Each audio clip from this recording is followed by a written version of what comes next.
Auction time. Okay. This is the 7R series auction.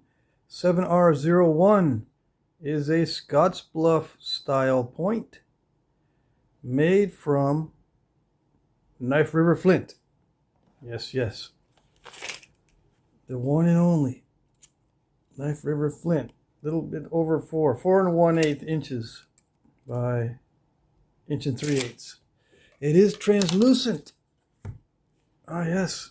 Knife River flint has some of the best color of any flint, I think. It's got that, I don't know what you call it, amber looking color, dark honey looking color. It's got inclusions of all kinds of stuff in it. Yeah. So, it took me a while to do this. I did it off camera. I might have started the biface on camera. I might have. I can't remember. But anyways, I did finish it off camera. So let's see. I have a new camera, phone camera. So I'm trying to figure out if this is good lighting. Can you see? It's not the perfect Scottsbluff edge. Scottsbluff sometimes had wavy edges. This is kind of in the middle of being straight and wavy. I'm still working on it. The flaking is not perfectly collateral, right? But not all Scottsbluffs had perfect collateral flaking. And they didn't all have perfect median ridges. But the cross section was usually very smooth, lenticular in shape. And when you lay it down, it's flat. It doesn't tip one way or the other. Okay? I think this one will lay flat. But let's just see. Let's get something flat. Does it tip one way or the other? Well, this is not a good... That's not a good measure of it because that's not perfectly flat. How about this? Is this cover perfectly flat of the scale? This one does tip slightly to this side. Doesn't lay perfectly flat. Okay, this doesn't lay perfectly flat. At least the stem is off because it's higher on this end. And see how it gets higher on that end? All right. So I'm working on that too. That's another test to see if I got everything nice and symmetrical. Okay? All right.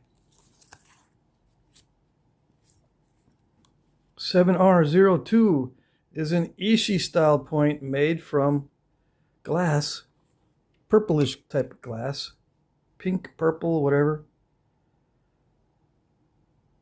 It was a little bit longer. It really made me angry that I was not able to capture the whole length. Remember that plate that I napped on video? It was a no-talk video. That's this glass. It's almost 3 inches. 2 15/16 or thereabouts by, I don't know, 7/8. A little more, it's like 15/16 inches wide. Okay? Ishii style point. Ishii did not make his points really, really thin. I tried to get this very symmetrical. It's actually safer to try to maintain a very symmetrical thickness, but it looks like it's made from a slab when I do that, though. That's the only problem. I don't like it to look like I made it from a slab. But when it's symmetrical like that, it's much easier to flake it so that it doesn't create step fractures. Yeah. When everything's nice and symmetrical, it's easier to non-step fracture it. Okay? Yeah. Wish it was a good backdrop. The notches are slightly expanding. Let's see, do I have something? I got something. Hold on.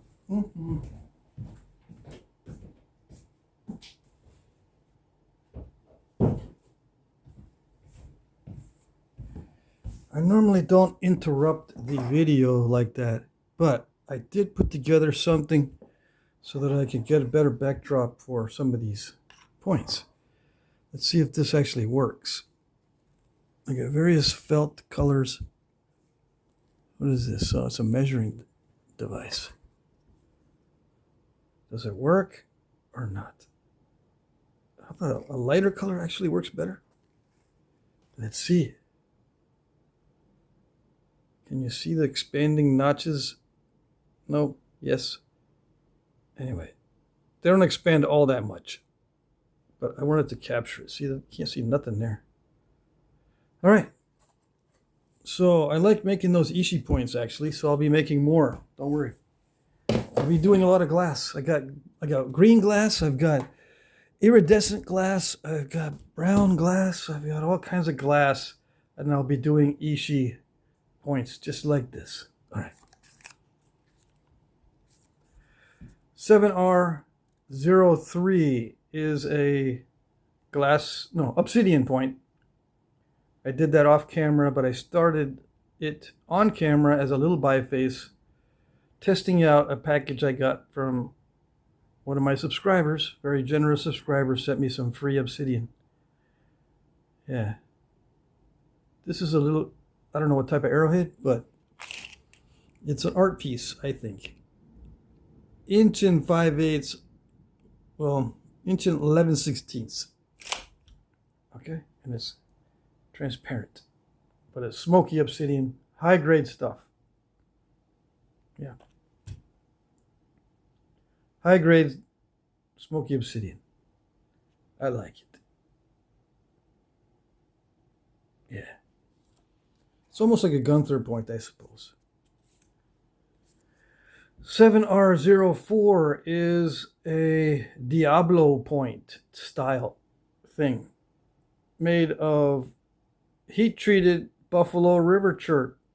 Yeah, but I like making Southwest style points from the Buffalo River because it does resemble some of the cherts we find out in the Southwest. I used to live in West Texas,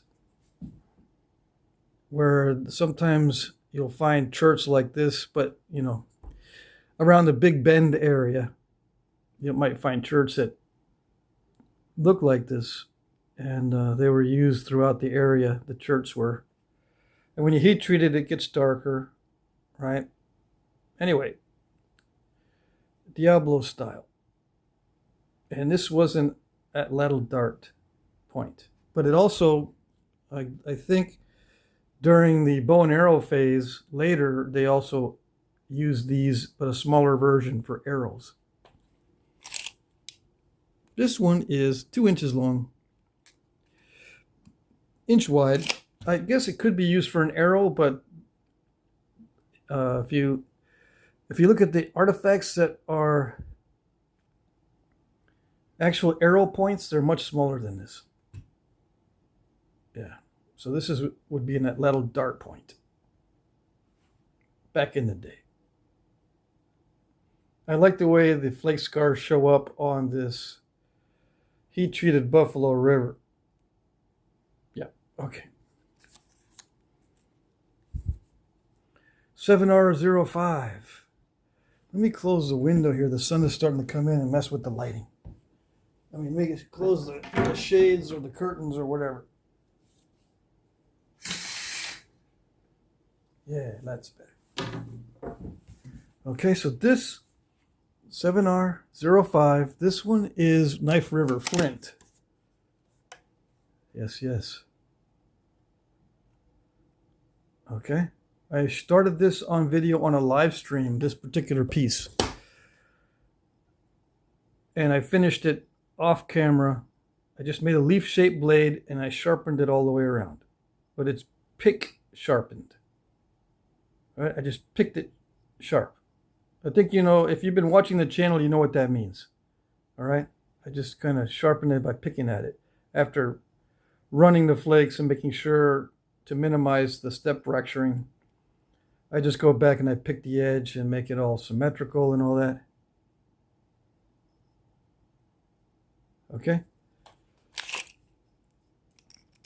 3.5 inches, or almost 1.25 inches. Okay, it's going to look smaller in your hand than it does in mine because my hands are small. Okay, it's probably going to look half the size in your hand because I've had that happen before where someone says, hey, look at a picture of my hand compared to yours, and when they put it in their hand, it disappeared. Okay, it didn't go from side to side like this. Okay, so just be aware. That's why I measure these things. All right.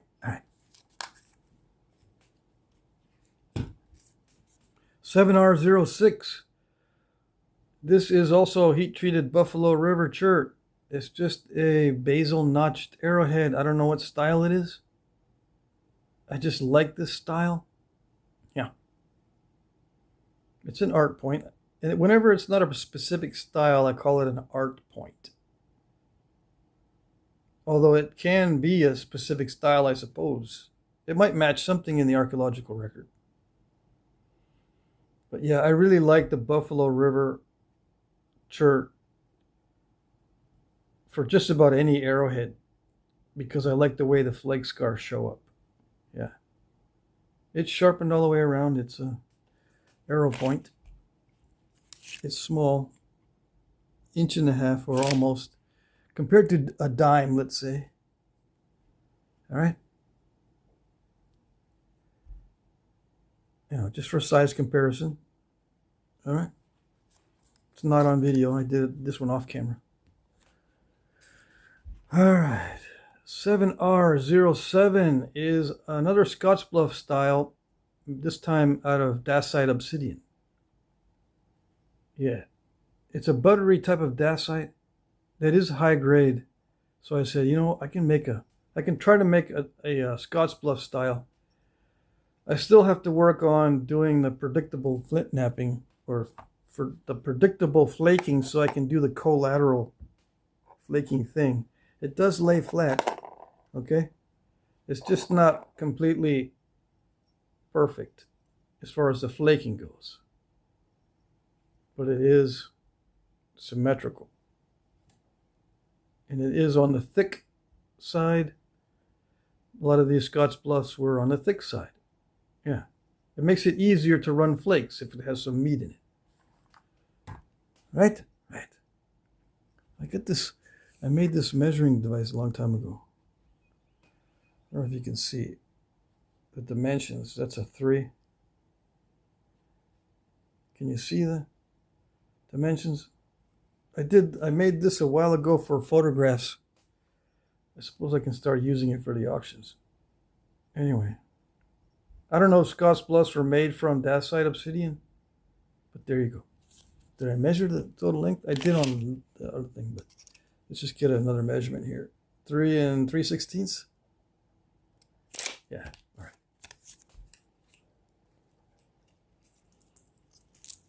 7R08 is a collection of 3 kind of crude little arrowheads. Okay, I made these 2 on video. These are pliers and screwdriver arrowheads, just like I used to make when I first started flint knapping. Yeah, I used to have a bunch of these. I gave most of them away. My mom or my mother actually saved some of these.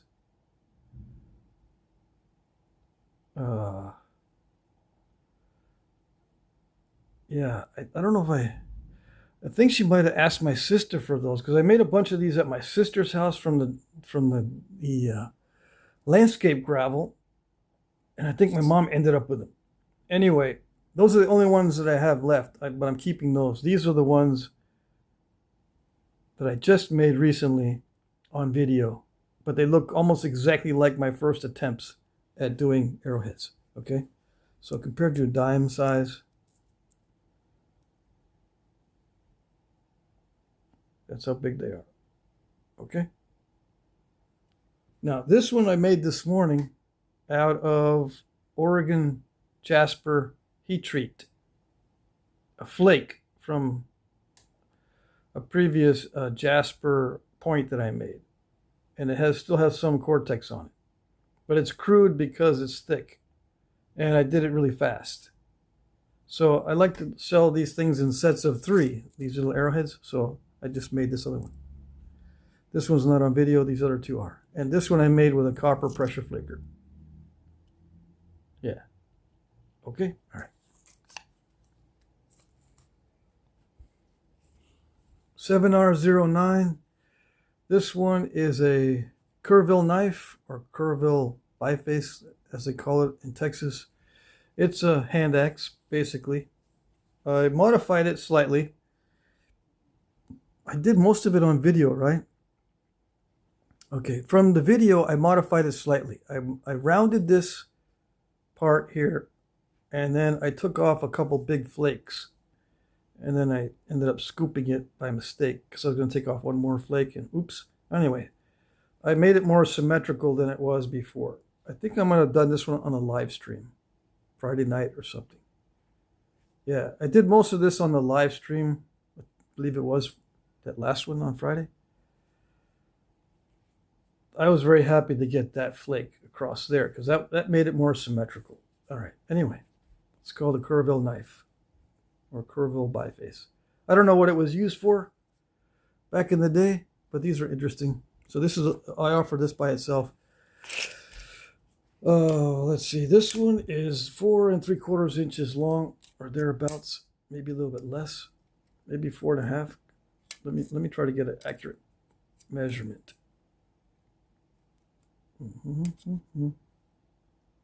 It's 4 5/8. Yeah. And it had some translucency to it. Some. Around the edges. Okay? All right. 7R10 is a box of bifaces. And these are in different conditions, so to speak. Okay, so 1, 2, 3, 4, 5, 6. 6 bifaces. These are just roughed out, heat-treated Buffalo River. I was going to make points out of these, but I didn't. Nothing wrong with them. They're just roughed out so I can make points out of them. But if I don't finish all the points for the week, I just offer these as bifaces in the auction. Okay, so this one is 2 5/8 long. This one is 3 inches long. This one is a raw Texas chert. It looked like an amoeba chert. This one was a gift. The nodule was a gift from Isidore, or Izzy, one of my subscribers. Very tough chert, not translucent. And it's not like the other amoeba chert that Sal sent to me. This is very tough, and it was all crackly on this side. There's still some remnants of the crackly stone, but I finished this off camera. I started it on a live stream. There's issues with this one, like there's a slight crack right there. It doesn't go all the way through. Okay, that's a flake removal crack. It doesn't go all the way through, but I didn't want to mess with it and continue to mess with that. Because I would lose width to take that crack out of there. Yeah. Anyway, it's still got some Cortex on it. It is sharpened. This one is I think this is the only one that's sharpened in this whole batch. I picked the edge and sharpened it that way. Okay? Raw Texas chert, very tough. And it was difficult to nap. 4 3/8. All right, so this one is a high-grade amoeba chert from Sal. Yep. 4 1/8. I think I started this on video. Yeah. Anyways, it's high-grade stuff, in case you want to get your hands on some high-grade. This one, I've completed it this morning. Well, the biface is complete. It has not been sharpened. It's not sharpened. No. This one is transparent. It's got some banding in it. I started this biface on video when I was testing a recent box from one of my subscribers that he sent me. Yeah. I was going to finish it on video, but I wouldn't have been able to get it this thin without a lot of anxiety, so I just did it off camera. I thinned it down off camera, okay? So it would get done without breaking it. Yeah, I can break it, no problem. Yeah, if I don't care about breaking them, I'll do it on video.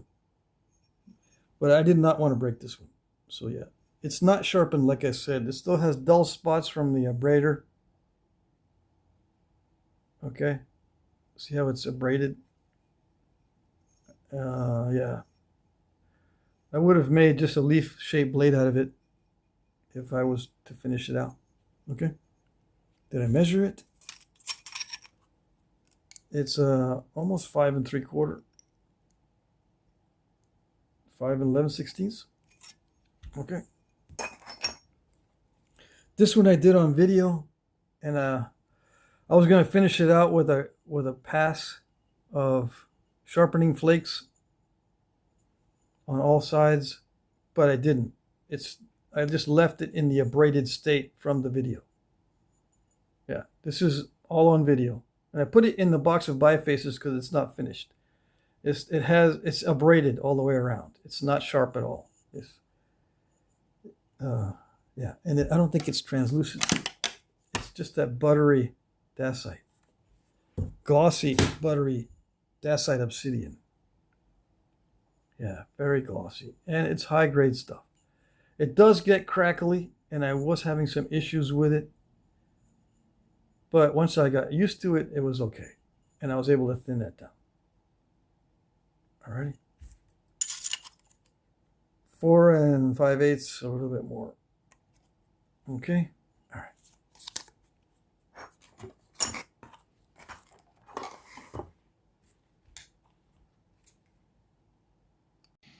Rules. Okay, these are just a short version of the rules. I'm using these little note cards. Okay. There will be an auction here every Monday. I will post the auction video at 4 p.m. Eastern Time. Okay, I'll try to get it posted at 4 p.m. Sometimes I might be late. And it will end at 9 p.m. Eastern Time. Every time. That I won't be late on. Okay. You bid in the comment section. If you're not able to post a comment, you will not be able to participate in the auction. You bid under one or more of my pre-populated comments. Please include the item number if you're not sure you placed your bid in the correct place. Okay, kind of self-explanatory. Try not to bid at the last minute. I'm using YouTube's time tracker and it's not always accurate. Okay, just fair warning. Okay, I reserve the right to call the winner as I see fit in any case. Right? Okay, so there's been issues where it's been very close and people have been bidding at the last minute, and sometimes YouTube says you're late, even though you and I both know you're on time, but I got to use a time tracker that everybody sees. So that's why I use YouTube's time tracker. All right? Okay. Look at my previous auctions to see how they work. If you have questions, you can email me or post your questions in the comments section. So my email is jackcrafty2@gmail.com. All right. There is a description of the auction in the description box. I also post this short video clip every time in case you don't like reading. Yeah. There will be a hard close of the auction at 9 p.m. Eastern Time. It depends on your time zone, though. It ends at 8 if you're on Central Time, 7 if you're on Mountain Time, and 6 if you're on Pacific Time. Make sure you account for your time zone. Okay? All right. I will begin announcing winners 1 minute after the top of the hour. It may take me up to 45 minutes to announce all the winners, though. Okay, so give me some time to announce all the winners. I will start at 1 minute after the top of the hour because I refresh the comment section to make sure I see everyone's comment and I know what time they bid. Okay. I will hit the heart button if you win. This is the only notification you will receive. There is no private messaging in YouTube. And I will not hunt you down on Facebook or anything like that to announce that you are the winner. I will put a heart on the winning bid. I will heart it or love it or whatever it's called. Okay? All right. As a last resort, I can bid for you if you contact me before the auction ends. However, I will not bid for you closer than 5 minutes prior to closing. Okay? So keep that in mind. Again, my email is jackcrafty2@gmail.com. You can email me if you're having trouble. You can bid as many times as you like. I will only charge you the amount that beats the next highest bidder. This helps to prevent sniping. Okay, so if you're not sure what that means, just look at previous auctions. You'll see that some guys bid a lot toward the end of the auction. They start putting in bids at the last minute just so someone won't snipe them for like $2. You know what sniping is, right? If you don't, then I don't know what to tell you. Let's see. Did I skip one? No. I will hit the like button if and when I see your bid. It may take me a while, but as the time approaches the closing, I check more frequently. Okay, so this is how you know that I'm seeing your bids or comments. I will hit the like button. Okay, this is very important, especially if you're new. If you suspect that your comments or bids are not being seen, try asking if I see your comments bids. You ask in the comment section. If I don't respond, I can't see your comments or bids. All right, pretty obvious. So if I can't see your comments or bids, you got to try something else, like restart your phone or use someone else's phone or get on your computer to try to bid, or send me an email. Figure out what's going on, because it's usually on your end, right? Yeah. So just try different methods to try to get your comments visible. Shipping is free in the US. International shipping is discounted but not free. Okay? Free in the US, but international shipping is not free. It's $10 extra for a light package, 1 pound or less, and $20 extra if it's heavier than that. Okay? So your international shipping is discounted, but it's not free. Shipping is free in the US. I ship all items through the U.S. Post Office. I will always provide tracking numbers. I will issue refunds if requested. Oh, yes. If you are the winner and you're new, you'll need to email me your name, your address, and preferred method of payment. Or you can ask me what I prefer. I usually prefer PayPal, but I have different payment methods that I use. I accept Venmo, Cash App, PayPal.me, Zelle. Okay, just we'll arrange this in the emails. Okay. Okay, that's it for the cheat notes. Good luck, everybody.